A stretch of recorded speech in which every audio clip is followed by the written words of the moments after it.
할렐루야.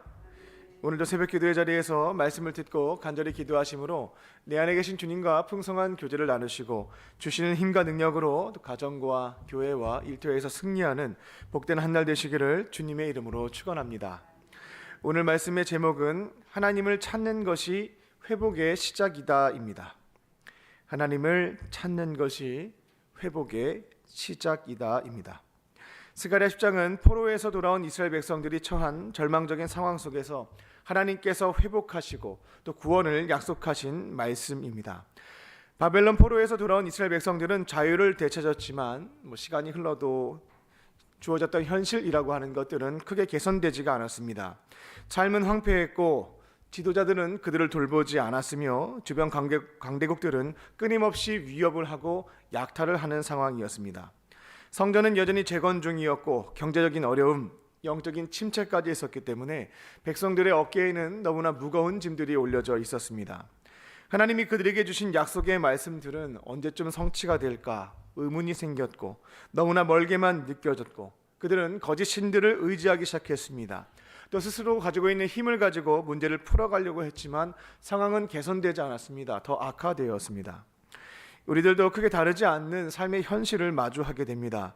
불안한 정치, 경제, 안보, 교육 등 다양한 혼란스러운 상황들과 문제들이 끊임없이 보도되고 있고 우리의 어깨를 짓누르게 됩니다.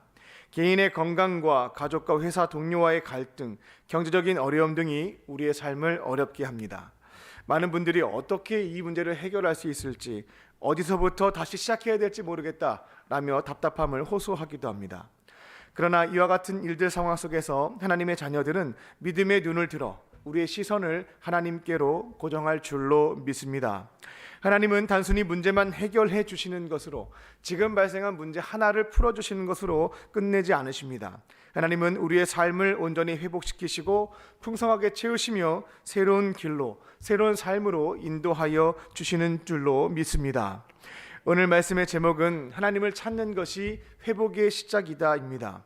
선포된 말씀을 믿고 순종하심으로 온전한 치유와 회복을 또 새로운 삶으로 걸어가는 저와 여러분 되시기를 주님의 이름으로 축원합니다. 첫 번째로 하나님을 찾습니다. 하나님을 찾습니다. 1절입니다. 스가랴 선지자는 봄비 때 여호와 곧 구름을 일게 하시는 여호와께 비를 구해라 라고 대언합니다. 여기에서 봄비라고 하는 것은 이스라엘 농사에 있어서 필수적인 늦은 비를 뜻합니다. 당시 이스라엘 백성들에게 늦은 비라고 하는 것은 단순히 날씨의 문제는 아니었습니다. 이 생존과 직결되는 중요한 요소였습니다. 봄비가 없으면 곡식이 제대로 자라지 못했고, 곡식이 자라지 못했다라고 하는 것은 곧 굶주림과 생존의 위협으로 이어졌습니다. 스가랴 선지자는 이와 같은 절박한 상황에서 구름을 일게 하시고 은혜의 단비를 내려주시는 하나님께 도움을 구하는 것이 살 길이다 라고 촉구했던 겁니다. 하지만 안타깝게도 포로기한 공동체는 하나님 대신에 아무런 힘과 능력이 없는 허탄한 우상에게 의지했습니다. 2절입니다. 드라빔이라고 하는 것은 고대 근동사회에서 널리 사용됐던 가정용 우상이었습니다. 집에 하나씩 가지고 있었던 우상이었다라는 겁니다. 주로 점을 치거나 미래를 예언하는 데 사용되었고 풍요, 다산을 기원하는 상징물이기도 했습니다. 근데 사람이 만들어낸 이 드라빔이라고 하는 것은 아무런 힘도 없었고 백성들을 잘못된 길로 인도할 뿐이었습니다. 드라빔이라고 하는 것은 인간들이 스스로의 어떤 두려움, 욕망을 담아서 만들어낸 허상에 불과했다라는 겁니다. 창세기 31장을 보게 되면 야곱의 아내였던 라헬이 아버지 라반의 드라빔을 훔쳐서 도망쳤던 사건이 기록되어 있습니다. 라헬조차도 이 드라빔이라고 하는 것이 가정과 또 개인을 보호할 것이라 믿고 훔쳤다라는 겁니다. 하지만 드라빔이라고 하는 것은 아무런 힘도 능력도 없는 상징물에 불과했습니다. 오늘날에도 사람들은 다양한 문제 앞에서 자신의 필요와 문제 해결을 위해서 현대적인 드라빔들을 의지합니다. 돈과 권력과 관계야, 심지어 미신과 점, 이와 같은 것들이 현대적인 드라빔에 해당되겠습니다. 우리는 그런 것들을 찾고 안정감을 얻으며 필요를 충족하려고 합니다. 하지만 그와 같은 것들은 우리의 마음을 일시적으로 위로해 줄진 모르겠습니다만 근본적인 문제의 해결책을 가져다 주지는 못합니다. 우리의 삶을 잘못된 길로 인도하고 무너뜨리는 결정적인 원인이 되기도 합니다. 우리의 모든 문제를 근본적으로 해결해 주시고 봄비를 허락해 주심으로 필요를 채워주시는 분은 하나님밖에 없는 줄로 믿습니다.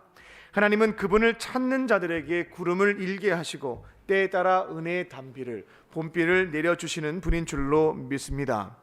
우리의 필요를 아시는 그분께 간절히 기도하시고 그분을 찾는 것들을 통하여서 봄비와 같은 은혜를 경험하며 문제 회복과 치유를 경험하는 저와 여러분 되시기를 주님의 이름으로 축원합니다. 두 번째로, 하나님은 강하게 하십니다. 하나님은 찾는 자들을 강하게 하십니다. 3절을 보면 하나님은 당시 이스라엘의 타락한 지도자들을 향해서 엄중히 경고하십니다. 내가 목자들을 벌하겠다라고 말씀하시는데, 하나님은 백성들을 돌보지 않고 자신의 유익만 추구했던 지도자들에 대해서 심판에 대해서 선언하셨다라는 겁니다. 지도자는 백성을 의의 길로, 선한 길로, 하나님을 찾는 그 삶으로 인도해야 될 책임이 있었습니다. 그러나 당시 지도자들은 자신의 유익에만, 자신의 배를 불리는 데만 몰두하였고 백성들을 방치했습니다. 그 결과 지도자가 없으니 백성들은 방황했고 고통받게 되었습니다. 백성들에게는 의지할 곳이 없었고 미래에 대한 두려움이 그들을 억누르게 될 때 어떻게 해야 될까 갈팡질팡 방황했다라는 겁니다. 이와 같이 절망적인 상황에서 하나님은 그들에게 참된 목자가 되어주겠다라고 약속하셨던 겁니다.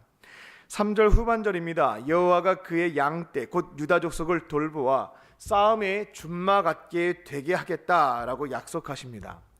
여기에서 싸움의 준마로 번역된 히브리어 스스는 전쟁에서 가장 강력한 또 훈련된 말을 뜻합니다.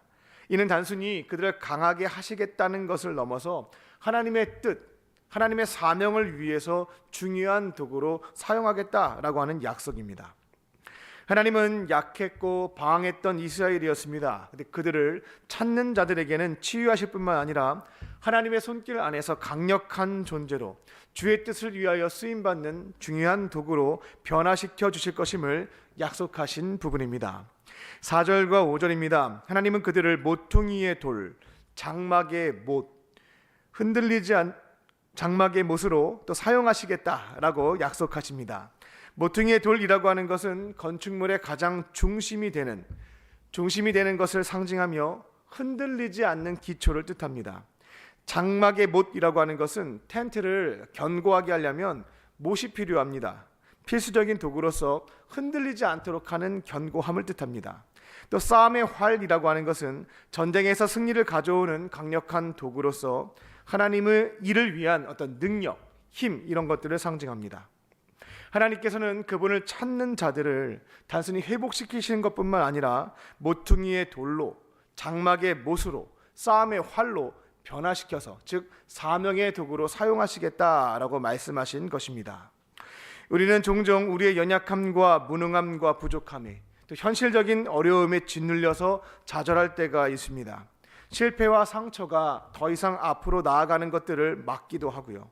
하지만 하나님은 그분을 찾는 자들을 온전하게 회복시켜 주시고 우리의 연약함을 강함으로 바꾸셔서 사명의 도구로 우리의 삶을 귀하게 사용하시는 줄로 믿습니다. 하나님께서 함께 하시면 우리의 부족함이라고 하는 것은 지금 나와 있는 것처럼 하나님의 손 안에서 강력한 도구로 변화가 되는 겁니다. 모퉁이의 돌로, 장막의 못으로, 싸움의 활로 변화되는 것입니다. 아무리 부족한 사람이라 할지라도 하나님을 찾고 그분의 손길이 닿는 순간 하나님의 뜻과 계획을 이루어드리는 사명의 도구로 변화되는 줄로 믿습니다. 어려움 속에서 주님을 찾으시고 그분의 손길 가운데 온전한 치유를 경험할 뿐만 아니라 주님의 귀한 사명의 도구로 또 헌신자로 쓰임받는 우리의 삶이 되기를 주님의 이름으로 축원합니다. 끝으로 하나님은 완전하게 회복시키십니다. 하나님은 완전하게 회복시키십니다.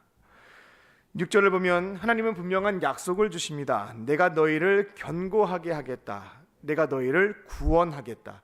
내가 너희를 긍휼히 여김으로 돌아오게 할 것이다. 내가 너희를 내버려 두지 않겠다. 여기에서 견고하게 하며로 번역된 히브리어 깃보르는 강하고 용감하게 세운다라는 의미를 가지고 있습니다. 그러니까 단순히 문제를 해결하는 것뿐만 아니라 다시는 흔들리지 않는 강한 존재로 바꾸어 주겠다, 세워 주겠다라고 하는 약속입니다. 구원이라고 하는 것은 단순히 과거의 상태로 되돌아가는 것이 아니고 새로운 시작과 변화를 의미합니다. 또 여기 나와 있는 궁율로 번역된 라함이라고 하는 것은 어머니가 자식을 향해 느끼는 뜨거운 연민, 뜨거운 사랑을 뜻합니다. 이건 단순한 일시적인 동정심이 아니라 깊은 마음 속에서 우러나오는 뜨거운 어머니의 사랑을 의미합니다. 하나님의 회복이라고 하는 것은 단순히 과거의 상태로 되돌려 주는 것을 의미하지 않습니다. 이 뜨거운 사랑으로 실패와 연약함을 넘어 새로운 존재로 돌봐주고 변화시켜주는 것을 의미한다라는 겁니다. 단순히 망가진 것을 복구하는 것으로 그치지 않고 이전보다 더 나은 상태로 변화시켜 주는 것을 의미합니다.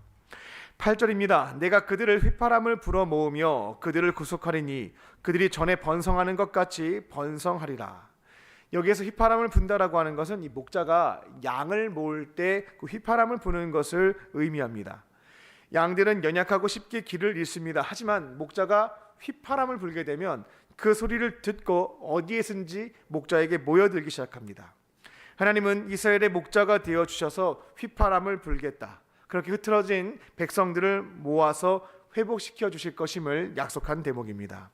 10절입니다. 하나님은 내가 그들을 애굽 땅에서 돌아오게 하며 아수르에서부터 모으고 길르앗 땅과 레바논으로 그들을 이끌어 가리니 그들이 거할 곳이 부족한 상태가 될 것이다 라는 미래의 청사진을 보여주십니다. 이 말씀은 과거의 출애굽 사건을 연상시키는 동시에 앞으로 이루어질 완전한 회복, 치유를 약속하시는 예언입니다. 하나님은 백성들을 그의 휘파람으로 다시 모으실 뿐만 아니라 이제는 살아갈 곳이 없을 정도로 풍성한 은혜를 약속해 주신 겁니다. 이는 단순히 지금 발생한 문제 하나를 해결하는 것뿐만 아니라 우리의 삶 전체를 아름답게 바꾸시겠다, 새롭게 하시겠다라고 하는 계획에 해당됩니다. 우리가 믿는 하나님은 우리의 목자가 되어 주셔서 어려움을 겪고 있는 자들에게 휘파람을 통해 우리를 초청하시며 우리를 모으시는 줄로 믿습니다. 우리가 실패하고 낙심하고 길을 잃었다 할지라도 우리를 다양한 방식으로 찾고 부르신다라는 겁니다. 우리가 그분의 소리를 듣고 돌아오게 되면 하나님이 우리에게 주시는 것은 단순한 한 가지의 문제 해결이 아닙니다. 온전한 치유와 새로운 삶으로 인도하여 주실 줄로 믿습니다. 이 믿음을 가지시고 하나님께로 나아가셔서 온전한 치유도 경험하시고 새로운 삶으로 우리를 뜨겁게 사랑하시는 하나님과 함께 시작하는, 걸어가는 저와 여러분 되시기를 주님의 이름으로 축원합니다. 기도하겠습니다. 참 좋으신 하나님, 오늘도 우리에게 하루를 더 살아갈 수 있는 고귀한 생명을 주시고 하루의 시작을 세상의 거짓 메시지에 기울이지 않고 살아계신 말씀으로 열어가게 하시니 감사합니다. 어려운 상황 속에서 우리를 찾고 계시는 하나님께로 나아가게 하여 주시고 우리를 강하게 하시고 온전하게 하시며 풍성하게 채우시고 새로운 삶으로 인도하여 주시는 주님의 은총을 경험케 하여 주시옵소서. 오늘 주님께서 베풀어 주신 은혜와 사랑을 기억하며 마음을 다하여 예물을 드린 손길들이 있습니다. 어려운 삶의 상황과 간절한 기도의 제목을 담아 예물을 드리오니 하나님께서 들어주시고 가장 선한 길로 인도하여 주시옵소서. 이곳에 몸과 마음과 영혼의 질병이 있는 환우들이 있습니다. 성령께서 아픈 부위 안수하여 주시고 치유의 강선을 비추어 주셔서 모든 질병을 깨끗하게 회복시켜 주시옵소서. 그렇게 하실 줄 믿고 감사드리오며 예수님의 이름으로 기도합니다. 아멘. 이 시간 함께